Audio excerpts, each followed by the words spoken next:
Magandang araw mga mare, 4:00 ng hapon na nga, umalis na kami ng kaibigan ko. Kasi meron kaming pupuntahan na weekly namin ginagawa. Mga mare, hindi na nga kami nagdala ng payong niyan dahil hapon na at hindi naman masyadong kainitan at hindi rin masyadong masakit sa balat yung araw. Pagkasama ko talaga yung babae na to, hindi nauubusan ng kwento. Pero nagpapasalamat ako, from day 1 to last, sinamahan mo pa rin ako. Yung pinag-uusapan namin, wala namang katuturan. Mga mare, tuwan-tuwa nga ako dahil ang laki ng improvement ko. At isa nga, nandito rin siya, hindi rin nagpapahuli. So ngayon nga mga mare, nandito kami ngayon sa tricycle. Tinutungo namin ngayon yung Hulong Duhat Market. Nagtataka nga ako sa kaibigan ko, ang tahimik, walang kwento. Siguro may iniisip ko. Madalas kasi ini-scam ako nito eh. Malalaman nyo sa huli ng video. Siguro iniisip niya kung saan na naman kami kakain. Kung saan na naman niya ako mai-scam o mabubudol. Ewan ko ba dito, pero okay lang kasi nagpapasalamat ako. Lagi mo akong sinasamahan kahit saan ako magpunta. Nga pala mga mare, nandito na kami sa Nail It, Malabon. At ito na nga mga mare, pagpasok namin sa loob, eto, doon naman ng galak. Mga mare, tuwan-tuwa ako. Alam niyo ba kung bakit? Last session ko na ng aking gluta drip.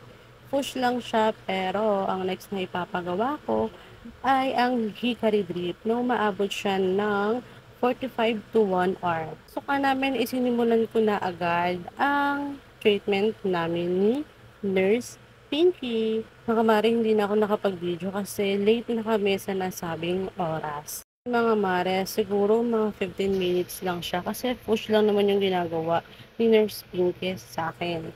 Last session ko na mga mare, pang 10 session ko na to. Dito lang yan sa Nailet, Malabon. Siyempre, alam niyo na kung saan to located. Mga mare, sa mga gustong magpa-drip dyan, tulad ko, kailangan hindi kayo pagod, puyat, kape, o naninigarilyo. Para makita nyo agad yung improvement ng binabayad nyo sa kanila. Sayang naman kasi ang laki ng binabayad mo pero wala kang improvement na nakikita. Kung gusto nyo mga mare, pwede nyo silang kontakin sa kanilang FB, pwede din sa Gmail or sa cellphone number nila. Ayan nga mga mare, tapos na ang session ng ating pagpapagluta drip.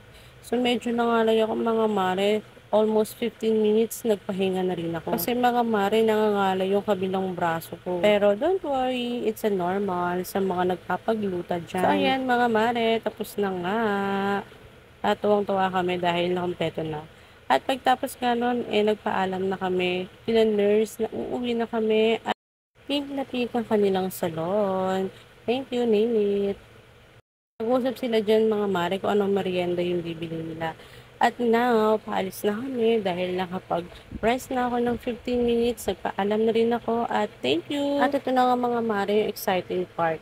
Yung nagkukwentuhan na kami at nagsisimula na siyang magkwento. Mga mare yung mga dinadaanan namin dyan.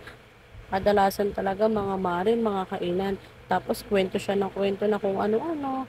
So nag-decide na ako para pasasalamat na rin sa kanya. Kaya sabi ko, ililibre ko siya ng milk tea. At ang gaga, pumayag naman. Siyempre ako, nabudol niya.